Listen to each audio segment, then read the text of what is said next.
What happens when a royal sits down for one of the most prestigious interviews in America, only to walk out in fury? Prince Harry's highly anticipated 60 Minutes interview with Anderson Cooper began with warmth and composure. But as questions deepened, the tension cracked wide open. This wasn't just an interview. It was a slow-burning collision between a seasoned journalist and a defiant royal, spiraling into one of the most unforgettable walkouts in television history. The room was calm, understated, and intimate, just like every 60 Minutes setup. No grand stage, no studio audience, just two chairs, a coffee table, and the unmistakable quiet of serious journalism. Anderson Cooper greeted Prince Harry warmly, extending his hand with a respectful smile. "Harry, thank you for being here," Anderson began, his tone carrying both gravity and hospitality. Harry nodded curtly, his posture relaxed but with a certain stiffness that hinted at the storm underneath. "Well, I suppose the world expects me to explain myself, so here I am." Anderson chuckled lightly, steering the moment back to ease. "That's the beauty of conversations like this. People get to hear directly from you." The first few minutes unfolded smoothly. Anderson asked about Harry's life in America, his projects, the transition from royal duties to private ventures, and the challenges of raising a family outside the crown's shadow. Harry's answers, though, already carried a sharper edge than expected. "America has been tolerable," he said, his voice tinged with arrogance. "At least here I don't have to bow to outdated rituals or pretend my family understands me.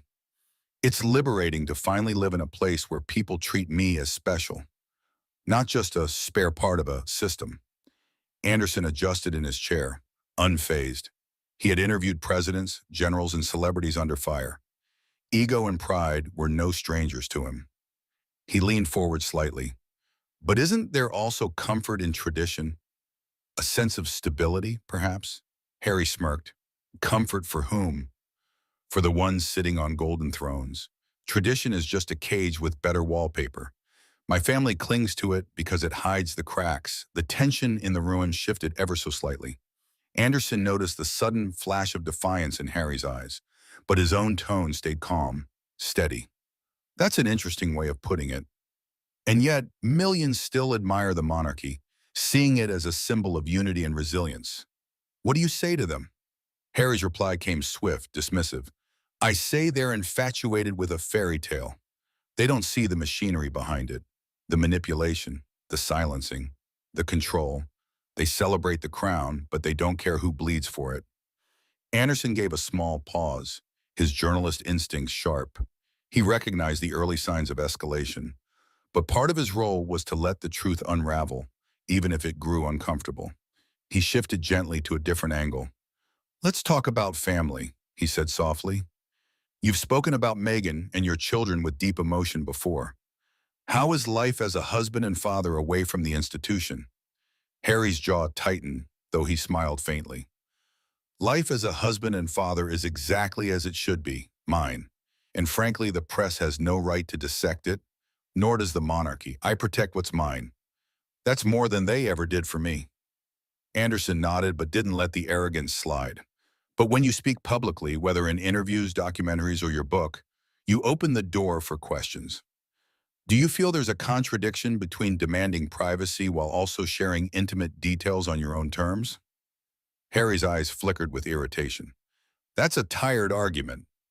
Privacy doesn't mean silence. It means control. I decide what the world deserves to know, not the other way around. If people can't grasp that, then they're not worth addressing." The shift was undeniable now. What started as an engaging interview was tilting toward confrontation.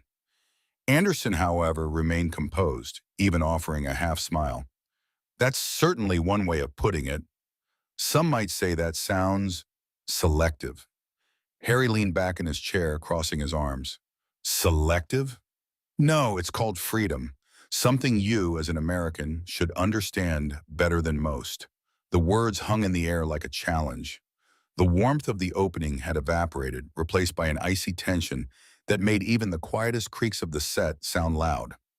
Anderson gave a slow nod, jotting down a note on his pad, though his expression remained neutral. Inside, though, he knew this was no ordinary interview. This was a powder keg, and Harry was holding the match. The stillness in the room was deceptive. Cameras rolled quietly, crew members barely dared to breathe, and in the center sat two men, one seasoned in the art of journalism, the other simmering with defiance.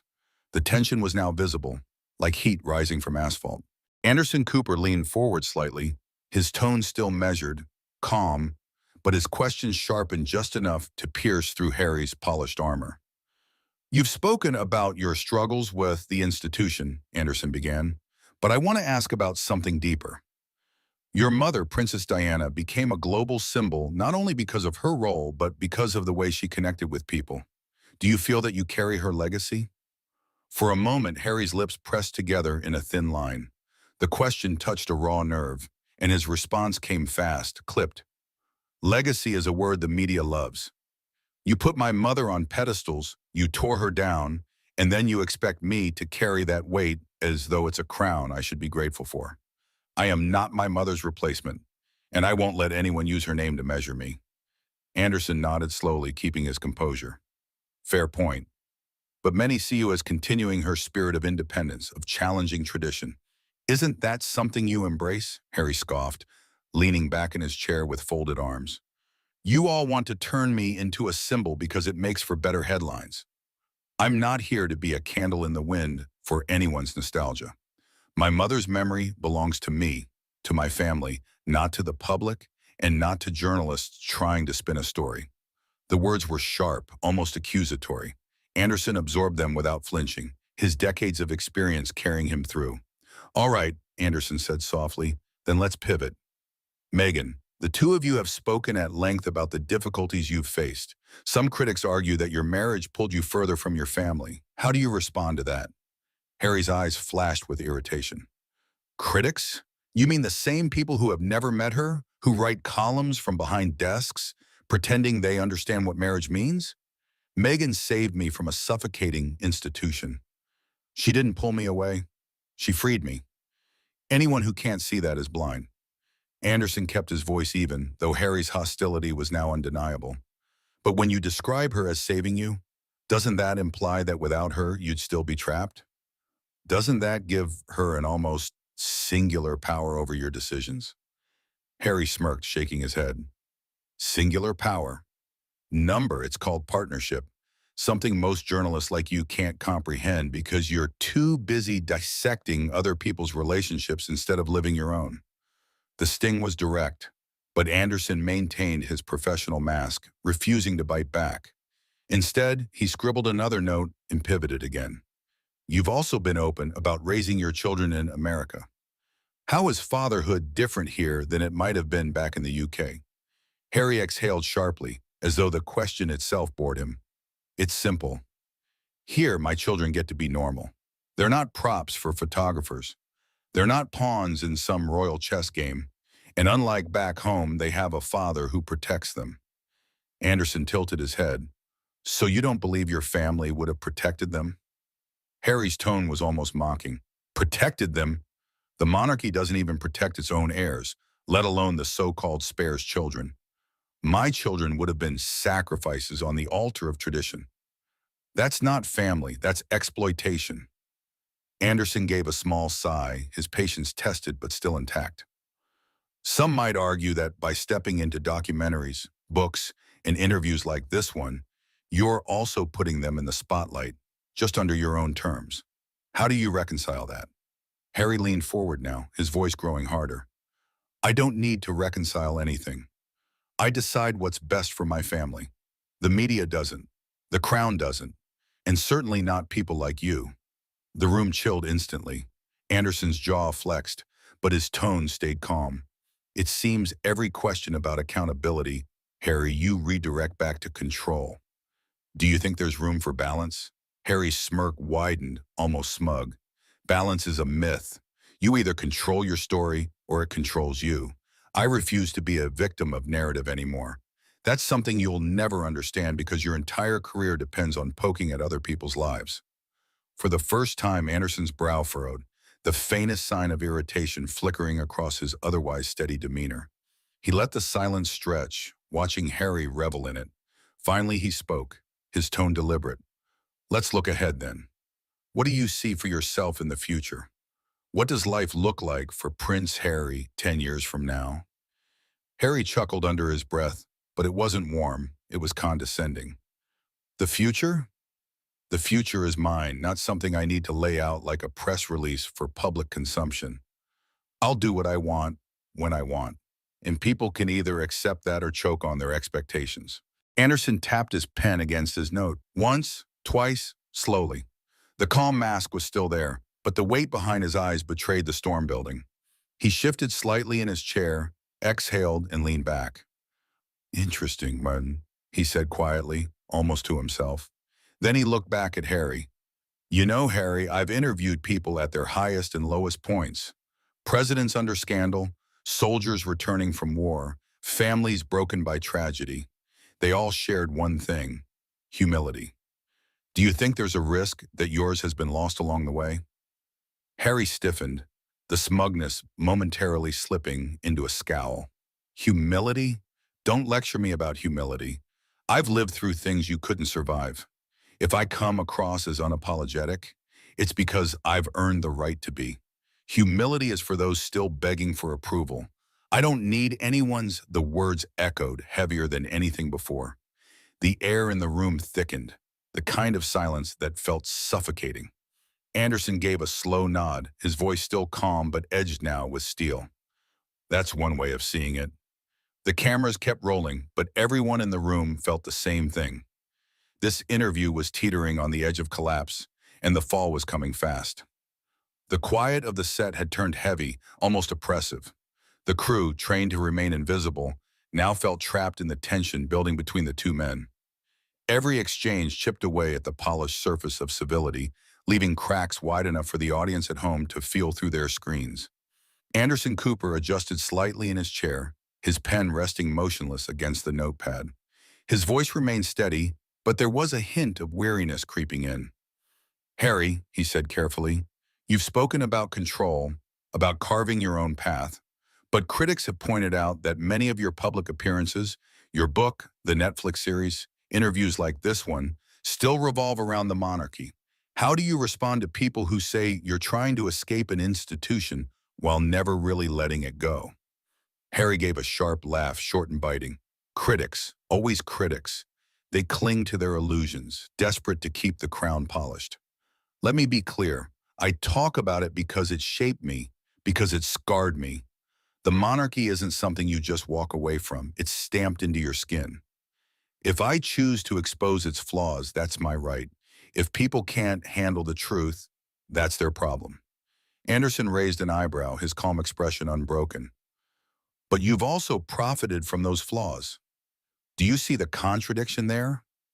Harry leaned forward now, eyes narrowing. Profited? Tell me, Anderson, is it profit when you claw back pieces of your life that were stolen from you? Or is it survival? I took back my story, and if people want to pay to hear it, so be it. Better they hear it from me than from the tabloids you people love to quote. The dismissive tone carried an edge that even Anderson's legendary patience couldn't smooth away. He kept his voice level, but it was tighter now. I don't quote tabloids. I ask questions the public wants answered. There's a difference, Harry smirked.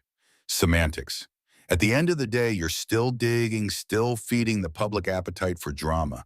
You're no different than the rest of them. The insult hung in the air, and this time Anderson didn't smile it away. His eyes flickered with something sharper, though his voice remained calm. You've been very critical of the press. Yet here you are again, sitting in front of cameras. Is it fair to say you want the attention just on your terms? Harry's lips curled into a mocking half-smile. Ah, the old trap question. Attention, fame, celebrity. Do you people ever get tired of recycling the same narrative?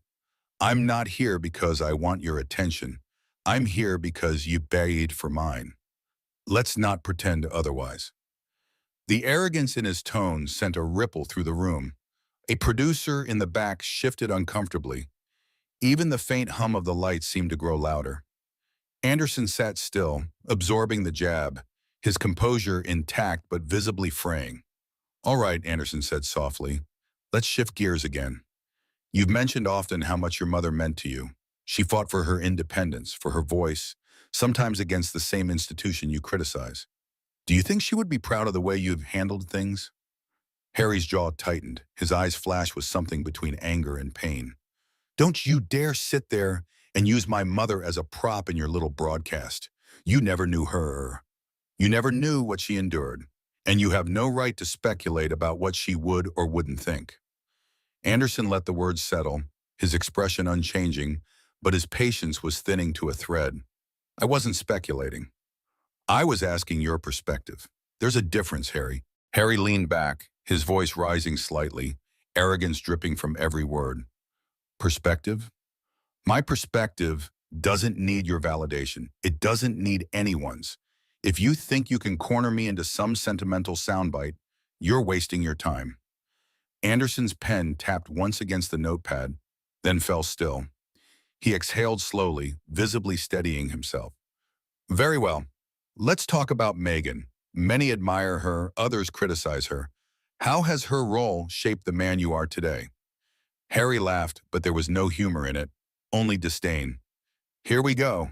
Always Meghan, always the obsession. Let me spell it out for you. Meghan isn't my role model. She's my partner. If people can't accept that, then perhaps they're stuck in the past, just like you. Why don't you ask about my work, my projects, instead of parroting what the world already speculates about? Anderson's smile was thin now, his professionalism tested. I have asked about your work. You've steered every answer back to grievances with your family or the press. Do you think it's possible that your critics might have a point? That your story has become defined by resentment rather than purpose? Harry's face hardened, his voice dropping to a low growl. Critics. Always the critics with you. I don't owe anyone purpose. I don't owe you a tidy narrative. I live for myself, not for approval. The arrogance was suffocating now.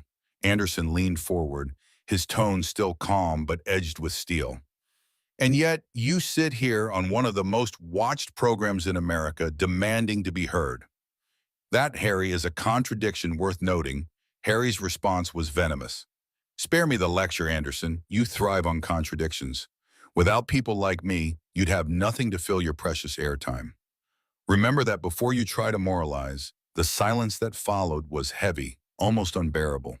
Crew members shifted, exchanging uneasy glances. Anderson's calm demeanor hadn't cracked fully, but the weight of Harry's arrogance was pressing down hard. Finally, Anderson straightened in his chair, his tone low and deliberate. I've interviewed leaders, survivors, people who've endured unimaginable loss. They all carried themselves with dignity.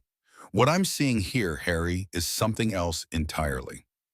Harry's eyes narrowed, his smirk returning. Dignity is overrated. Survival is all that matters. And I've survived more than you'll ever understand. The words landed with finality, but not respect. The room was now charged with hostility, the breaking point just a breath away. Everyone could feel it. The fuse had burned almost to its end. Anderson sat back, his composure hanging by a thread. The next question, the next exchange, would decide everything. The studio was quiet, the kind of silence that feels alive, pulsing with unspoken tension. Anderson Cooper sat poised in his chair, his face calm but his eyes sharp, studying the man across from him. Prince Harry, arms folded and chin lifted, wore the look of someone convinced he had won each exchange simply by refusing to bend. But beneath the smug exterior, there was a flicker of unease, like a fire that had grown too hot to control. Anderson cleared his throat, his voice steady. Harry, let's step back. For nearly an hour now, we've talked about family, your choices, your life here in America. You've said a lot about control, about refusing to be defined by others. But I have to ask you plainly, don't you think your behavior, this defensiveness, this hostility, is defining you more than anything your family or the press ever could? Harry smirked, tilting his head. Defensiveness? Hostility? I call it honesty, something your industry is allergic to. The problem isn't me, it's people like you who want me boxed into a fairy tale. Newsflash, I don't fit in the box, and I never will. Anderson's pen tapped once against his notepad. He leaned forward slightly, his voice now edged with steel. This isn't about fairy tales, Harry. This is about accountability. Every time I ask about your family, you lash out. When I ask about your wife, you scoff. When I ask about your future, you dismiss it. At what point do you stop blaming everyone else and start looking in the mirror? Harry's expression hardened. He leaned forward too, his words coming sharp. You sit there in judgment, as if you know what it's like to be hounded every second of your life. You don't. None of you do, and yet you expect me to bow my head and answer politely? Number. That's over. I'm done playing by anyone's rules but my own. The air grew heavier, every eye in the room fixed on the two men. Anderson's patience, stretched thinner than ever, finally snapped. He set his pen down deliberately and locked eyes with Harry. Let me tell you something, Anderson said, his voice low but cutting. I've interviewed presidents under fire, war veterans broken and rebuilt, survivors of unimaginable loss. Do you know what they all had in common? Humility, gratitude, a sense of responsibility. What I see here isn't courage, it's arrogance. You call it honesty. I call it entitlement. Harry blinked, momentarily caught off guard. Entitlement? From you? He scoffed, trying to recover. You don't get to define me. You don't get to lecture me about humility. I've lived a life you couldn't survive a day in. Anderson shook his head slowly. No, Harry. You've been given a life most people couldn't imagine. And instead of owning that, instead of using it with grace, you sit here sneering at every question, treating every opportunity as an insult. That's not survival. That's self-destruction. The words hit harder than any question before. Harry's jaw clenched, his face flushing with anger. You think you can shame me? You think I owe you anything? I don't owe anyone explanations. Least of all you, Anderson didn't flinch. Then why are you here? Why sit in this chair under these cameras if not to explain yourself? You rail against the media, yet you run to the spotlight. You talk about freedom, yet you're shackled to your bitterness. You want to be heard, Harry, but you don't want to listen. And that, more than anything, is why you're here alone, without the institution, without the family, without the respect you think you deserve. Harry's fists tightened against the arms of his chair. His voice rose, sharp and defensive. You think you know me? You don't. You're just another voice in the chorus, another vulture pretending to care. My family didn't deserve me. The monarchy didn't deserve me.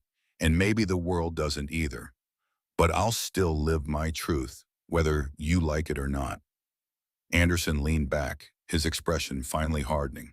The calm facade was gone, replaced by something colder. You want the truth? Here it is. You're not living your truth. You're hiding behind it. You're not the brave rebel you think you are. You're a man who had everything in mind and decided to burn it down, not with purpose, but with a pride. And if Diana were here, I think she'd weep at what you've become. The words were like a strike across the room. Harry froze, the arrogance faltering for a split second, replaced by raw anger. He pushed back his chair, the scrape loud against the studio floor. That's it, he spat. I won't sit here and be insulted. This interview is over. Gasps rippled from the crew. A producer raised a hand as if to calm the situation, but Harry was already standing, storming toward the exit with his microphone still clipped, the wire snapping loose as he tore it away. Anderson watched him go, his voice steady as he turned back to the camera. Sometimes the hardest truth to hear is the one that cuts closest to the bone. Tonight you've seen a man unwilling to face his reflection. That's his choice. But our job is to ask and to listen, even when the answers come wrapped in arrogance. He exhaled, his gaze softening as he addressed the audience directly. I want to apologize to you, our viewers. We hoped for honesty and reflection. What we got was something else entirely, but perhaps, in its own way, it revealed more than any answer could. The cameras lingered on Anderson's calm face for a moment before cutting to black. And in living rooms across America, audiences sat stunned. The prince who had come to tell his story had walked away instead, leaving behind not clarity, but controversy. Was this the most dramatic interview of Harry's career? Or just another example of him clashing with the press? Tell us what you think in the comments below. Don't forget to like this video if you were shocked. Hit subscribe and turn on notifications so you don't miss more unbelievable moments like this one.